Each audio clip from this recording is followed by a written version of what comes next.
Ladies and gentlemen, my name is Alice. I am an honorary narrator for Hypnovision Media. Today, I have a wonderful story inspired and written by Nicholas as we take a look at letters lost in time, found at the Soul Center. The following letter that I am about to read was found among donations behind a picture frame, stuck in the corner. There was no signature or indication of who it was for, but it was a beautifully crafted letter, so we framed it and hung it up in the Soul Center. And now, I will read it to you. Future Kiss. Letters lost in time. The first moment I saw her eyes was an image that I never forgot. I was only 5 or 6 at the time. I didn't know what love was, but I liked her and always dreamed of kissing her. But as time went on, the image in my mind grew to become the face I could never see in my dreams. I never stopped studying her, shaping her, and sculpting her in every way possible in the imagination of my mind. This letter I am writing, I am not sure who it's to, maybe to myself at a later date, so that when I am wise and old, I can find it one day as a surprise and as a way to remember some of the oldest lessons. You see, our imaginations are such powerful creations, so powerful that we can get so lost in the worlds we create and play roles that we forgot we imagined in the first place. This is the internal story of stories. We internalize to ourselves. There are lots of versions and variables to this story, but there is one common thread between them all, and that is the image we create and the ideal role.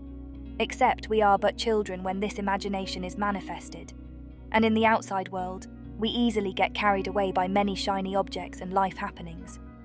All the while, the inner imagination of a child's dream begins to get suppressed and repressed as we grow and become more out of alignment with our true selves, playing roles longer than needed.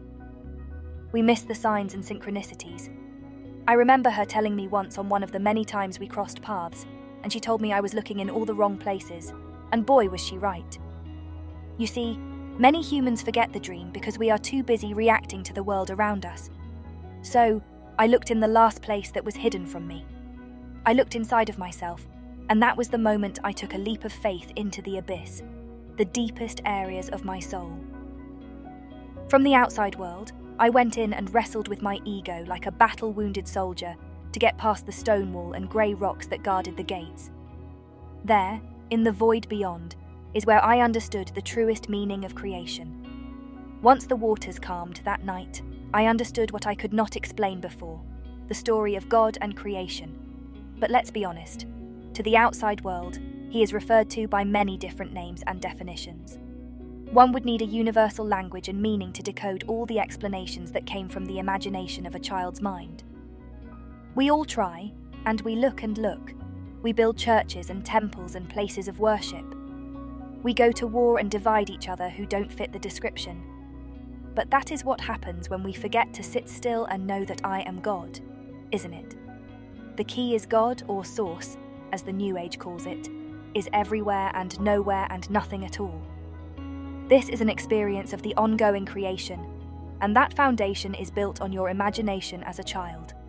There is a veil, and the only way it's lifted is internally, through believing you are worthy without a shadow of a doubt. The stronger you believe, the stronger the connection.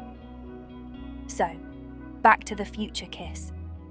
During my time in the void, I saw her in many lifetimes like reflections in the mirror, coming and going, running in many different directions, only to stop every so often, and I would catch a glimpse of her eyes, knowing that once she quit playing in Wonderland, she would finally sit still and know herself.